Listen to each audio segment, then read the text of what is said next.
मेरा नाम है समृद्धि गुप्ता और हम इस वीडियो में फैक्टर थ्योरम के बारे में बात करने वाले हैं। हमने पिछली वीडियो में जाना था पॉलिनॉमियल के बेसिक टर्मिनोलॉजी के बारे में, पॉलिनॉमियल के बेसिक्स डेफिनेशंस के बारे में। फैक्टर थ्योरम समझने से पहले हमारे लिए ज़रूरी है कि हम एक बार रिमाइंडर थ्योरम भी समझ लें, क्योंकि it is what that comes before factor theorem, और फैक्टर थ्योरम में रिमाइंडर थ्योरम का यूज़ होता है। एक बार हम टाइम लेके रिमाइंडर थ्योरम के बारे में जान लेते हैं। So put the heading remainder theorem.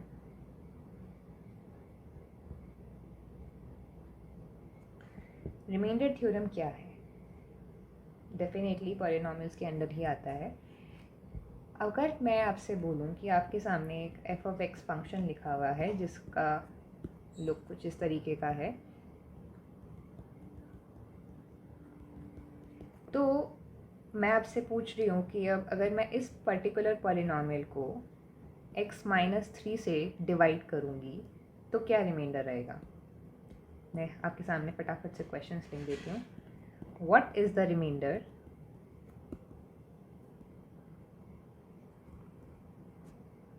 When f of x is divided by x-3? ठीक है, तो अगर आप पॉलिनॉमियल डिवीजन जानते हैं, अगर नहीं जानते हैं तो हम यहाँ पे पॉलिनॉमियल डिवीजन कर सकते हैं। x⁴ minus 3x³ plus 7x² minus x plus 5। अगर आप ये डिवीजन करेंगे तो ये किस तरीके से वर्क करता है? x को x⁴ बनाने के लिए x³ से मल्टीप्लाई करना पड़ेगा, जिसका आपने इससे मल्टीप्लिकेशन किया है उसी को आपको इससे भी मल्टीप्लाई करना पड़ेगा। माइनस 3x³, तो ये कैंसिल आउट हो रहा है। Copy the next term, then you have to multiply x with 7x to get 7x square. Copy it down again, multiply it and then write it, then minus 3 into 7x, that is minus 21x. So you have to again copy all these terms, minus x plus 5 without changing any sign. आपको कोई भी sign को change नहीं करना है। फिर आप basic subtraction ही कर रहे हैं यहाँ पे। तो 7x² minus 7x² 0, minus x minus minus 21x is actually plus 21x, तो ये बन रहा है आपका 20x। और फिर इसको कॉपी कर लीजिए without changing any sign. Sign सिर्फ इन टर्म्स का चेंज होता है।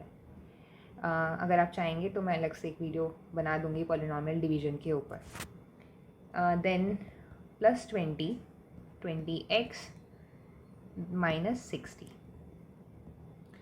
तो माइनस कर दीजिए, आंसर आएगा, रिमाइंडर आएगा आपका 65। तो आपको पता चल गया कि अगर आप x-3 से डिवाइड कर रहे हैं इस पर्टिकुलर f ऑफ x को, तो आपका रिमाइंडर कितना आ रहा है? 65। अगर मैं आपको शो करूं कि अगर आप f ऑफ 3 निकालते हैं तो भी कितना आएगा, f ऑफ 3 निकालने की भी कोशिश करते हैं। इसी पर्टिकुलर एक्सप्रेशन में आप x की जगह 3 रख दीजिए, तो ये बन रहा है 3⁴ माइनस 3x² है, माइनस 3x³ माइनस 3 इंटू 3³, फिर 7x², तो 7 इंटू 3², फिर है minus x plus 5, minus 3 plus 5। इसे कैलकुलेट करने की कोशिश करते हैं। यह आएगा 81 माइनस 81 प्लस 63 माइनस 3 प्लस 5। तो आप देख सकते हैं ये कैंसिल हो रहा है। 63 माइनस 3 इज 60 प्लस 5 इज 65। तो यहाँ से भी आपको वही नंबर मिल गया। तो कुछ ना कुछ ऐसा है कि जो f ऑफ 3 की वैल्यू है वही वैल्यू तब आ रही है जब आप f ऑफ x को x-3 से डिवाइड करेंगे। तो यही कुछ रिमाइंडर थ्योरम की डेफिनेशन है कि अगर f ऑफ x को आप किसी भी दूसरे एक्सप्रेशन x-a से डिवाइड करते हैं तो जो रिमाइंडर आएगा वो f ऑफ a होता है। लिख लीजिए remainder theorem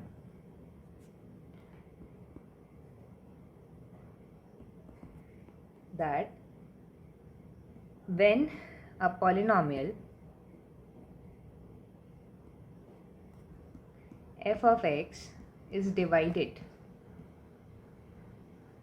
by x minus a. ध्यान दीजिए कि ये लीनियर फैक्टर ही होना चाहिए, ये एक लीनियर एक्सप्रेशन ही होना चाहिए। आई एम सॉरी, ये लीनियर एक्सप्रेशन होना चाहिए। यहाँ पे एक्स की पावर 1 है और उससे कोई कांस्टेंट सब्ट्रैक्ट हो रहा है, तो रिमाइंडर थ्योरम आपका वर्क करेगा। द रिमाइंडर, ये रिमाइंडर किसकी इक्वल होगा, इज़ एफ ऑफ ए। तो आपको बार बार डिवाइड करने की ज़रूरत नहीं है रिमाइंडर निकालने के लिए, आप डायरेक्टली पूरे एक्सप्रेशन में एक्स की जगह ए रख दीजिए या फिर simply f of a calculate कर लीजिए, तो आपको रिमाइंडर मिल जाएगा। Hope you understood. Now finally आते हैं फैक्टर थ्योरम पर। After building our basic foundation, एक क्वेश्चन करते हैं फैक्टर थ्योरम के ऊपर।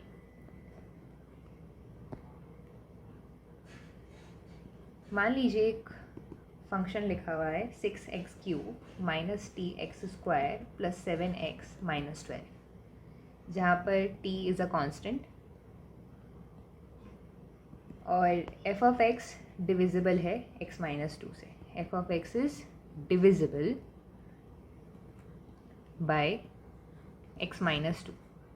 डिविजिबल का क्या मतलब है कि जब आप f ऑफ x में सिंपली f ऑफ x को x माइनस 2 से डिवाइड कर रहे हैं तो रिमाइंडर आपका क्या आ रहा है, क्या आ रहा है, सिंपली 0 आ रहा है। तो हम इस इंफॉर्मेशन को कैसे लिख सकते हैं, क्या हम ये सिंपली लिख सकते हैं कि f ऑफ x की जगह अगर मैं यहाँ पे f ऑफ 2 लिख दूँ, ध्यान दीजिए ये क्या है, x माइनस ए है, तो यहाँ पे x माइनस ए किसके इक्वल है, x माइनस 2 के, a क्या है 2, तो f ऑफ 2 अगर आप निकालेंगे कितना आएगा, 0 आना चाहिए। Why, because x minus 2 is a, x minus 2 divides f of x, divides f of x, और in other words x minus 2 is a factor of f of x। यहाँ पे मैं आपको एक एडिशनल इंफॉर्मेशन दे देती हूँ कि अगर कोई नंबर सिंपली दूसरे नंबर को डिवाइड कर रहा है तो वो फैक्टर है। यहाँ पर आप ये भी देख सकते हैं कि जब मैंने f ऑफ x में 2 रखा तो आंसर 0 हो गया, ठीक है। तो यहाँ पे हमने रूट्स के बारे में भी डायरेक्टली समझ लिया कि the number r is a root of the polynomial f of x if f of r is 0, ठीक है। तो क्या बोल सकते हैं कि x माइनस 2 फैक्टर है f ऑफ x का, f ऑफ 2 0 है, मतलब 2 जो है इस पर्टिकुलर पॉलिनॉमियल का रूट भी है। क्यों, क्योंकि जब आपने 2 रखा f ऑफ x में तो आंसर 0 आ गया। रूट वही नंबर होता है जिसको आप डाल दो पॉलिनॉमियल के अंदर तो आंसर 0 आ जाए, ठीक है। तो हमें समझ में आ गया कि यहाँ पे ये वाला केस है।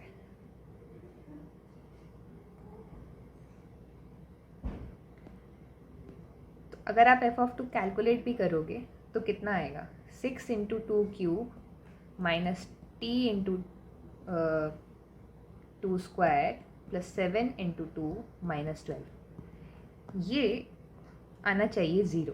तो इससे हम t की वैल्यू भी निकाल सकते हैं।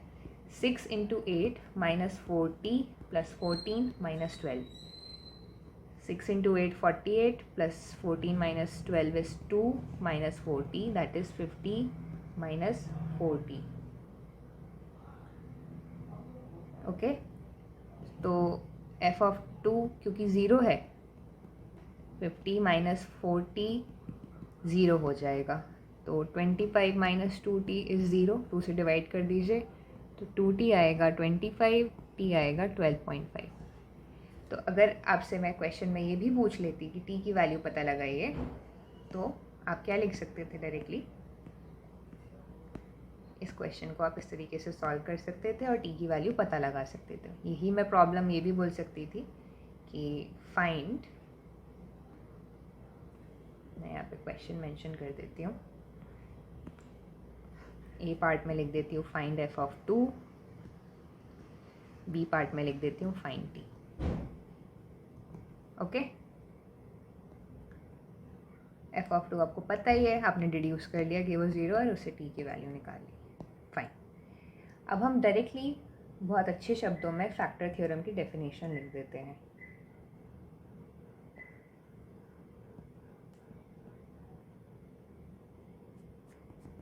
The factor theorem states that the expression x minus a, where a is a constant,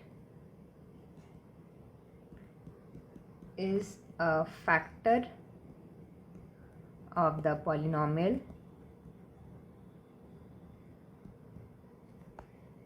p of x if and only if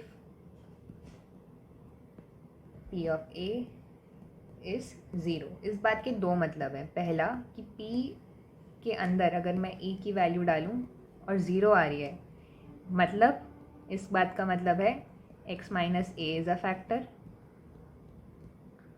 of p of x। और दूसरा मतलब ये है कि अगर आपको पहले से दे रखा है कि x minus a is a factor of x, sorry p of x, then it also means, आप इससे अपने सोल्यूशन में इस बात को डिड्यूस कर सकते हैं कि p ऑफ a अपने आप में 0 हो जाएगा। इस बात से दो मतलब निकलते हैं। तो ये था आपका फैक्टर थ्योरम, और इसमें ज़्यादा कुछ भी टफ नहीं है, जस्ट रिमाइंडर थ्योरम का ही एक इवॉल्व वर्जन बन जाता है ये। दूसरा क्वेश्चन लिखते हैं। आपके सामने एक दूसरा पॉलिनॉमियल है जिसको आप लिख दीजिए x की power 4 plus a x cube plus b x square plus c x plus d, और इसके जो रूट्स हैं वो हैं 1, 3, 5 एंड 7। हम आगे जाके ये भी सीखेंगे कि पॉलिनॉमियल की डिग्री से आप कैसे पता लगा सकते हो कि उसके कितने रूट्स होंगे ही होंगे। जैसे मैं आपको बता देती हूँ कि पॉलिनॉमियल की जितनी डिग्री होती है उसके उतने रूट्स होते हैं। जैसे 4 डिग्री है तो 1, 3, 5 और 7, यहाँ पे 4 रूट्स भी हैं। तो आपको पता लगाना है सारे कोएफिशिएंट्स f of x के। Determine all the coefficients of f of x। ठीक है, तो क्या आप ये बात समझते हैं कि हमारे पास कितने अननोन्स हैं? पहली बात तो ठीक है, x वेरिएबल है, फाइन, बट अननोन्स कितने हैं उसके अलावा? a, b, c और d, 4 अननोन्स हैं, 4 रूट्स हैं। तो हम क्या 4 इक्वेशंस बनाने की सोच सकते हैं? बिल्कुल सोच सकते हैं। देखिए कि हम कैसे करेंगे, क्योंकि जब हम 4 इक्वेशंस बनाएंगे 4 अननोन्स के लिए, तभी हम 4 अननोन्स को निकाल पाएंगे, right? Number of unknowns should be equal to the number of equations to be able to find the unknowns. Okay, so let's just begin to put these roots into the polynomial function and see what happens. 1 plus a plus b plus c plus d, क्या आ रहा है आपका? 0 आएगा। क्यों? क्योंकि 1 एक root है, तो जब आप 1 को इस पर्टिकुलर एक्सप्रेशन में डालेंगे तो 0 आ जाएगा। सिमिलरली f ऑफ 2 निकालते हैं तो 2 की power 4 is 16 plus 8a plus 4b plus 2c plus d, ये भी आपका 0 आना चाहिए। f ऑफ 3, f ऑफ 3 कितना होगा? 81 प्लस 27a प्लस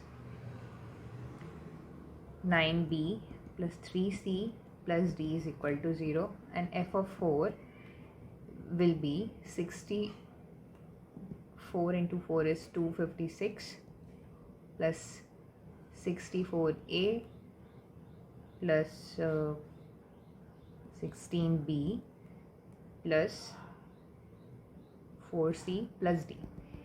अब हमारे पास एक अप्रोच तो ये है कि हम ऐसे ए बी सी डी निकालें। A b c d actually में कोएफिशिएंट्स है, right?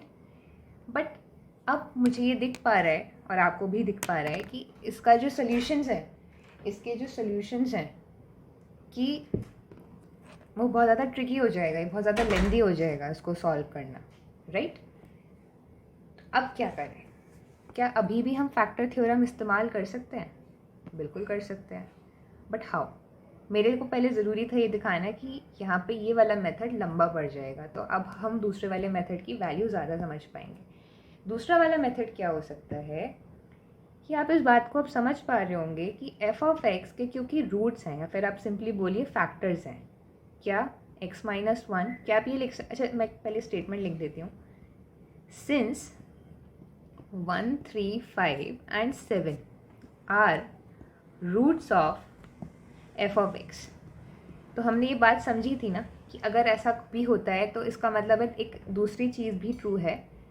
Therefore x minus 1, x minus 3, x minus 5 and x minus 7 are factors of f of x, right? तो अब हम f of x को क्या लिख सकते हैं?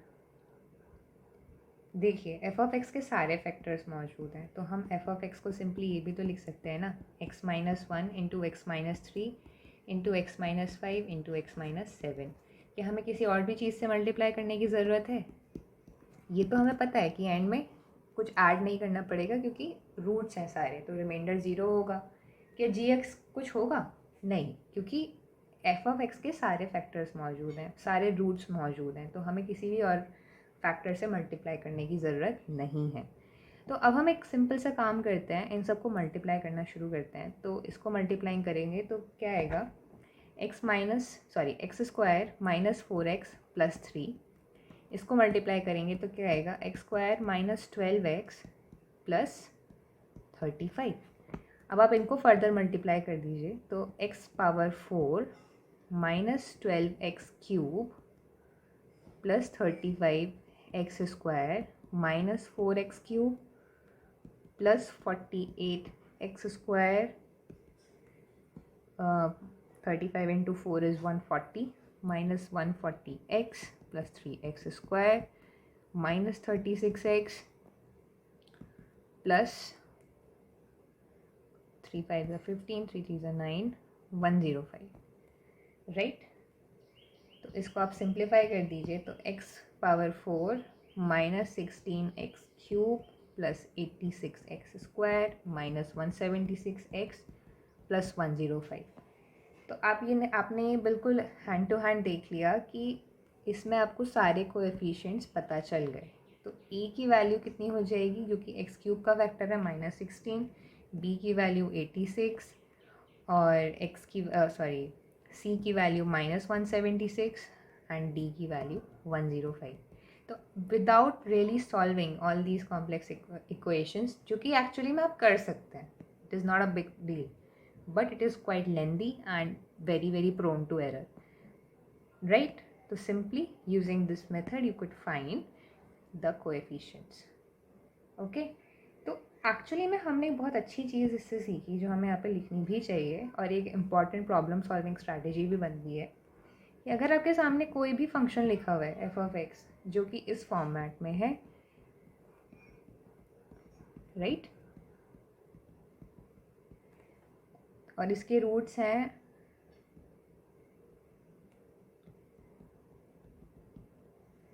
ठीक है, तो हम इसको कैसे लिख सकते हैं?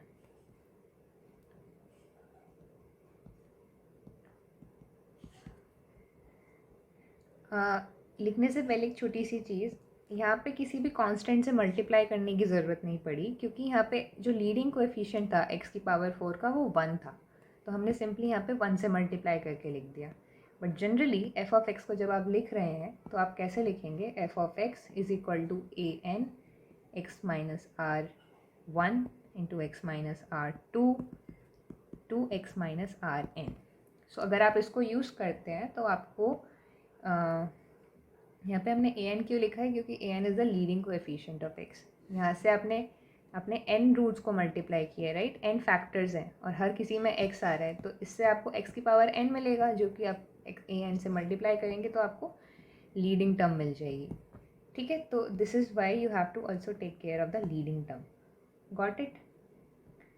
ये जो चीज़ होती है ना कि जितने नंबर ऑफ रूट्स हैं उतनी ही डिग्री होती है, ये फंडामेंटल थ्योरम ऑफ अलजेब्रा से आई है, और वो एक अलग टॉपिक है। इस वीडियो में हमने इतना ही टैकल किया regarding how factor theorem came from remainder theorem and we tried to solve 2 questions on factor theorem. उससे भी बहुत सारे questions बन सकते हैं और ज़्यादा आगे, but I can take that up in the next videos. Thank you so much.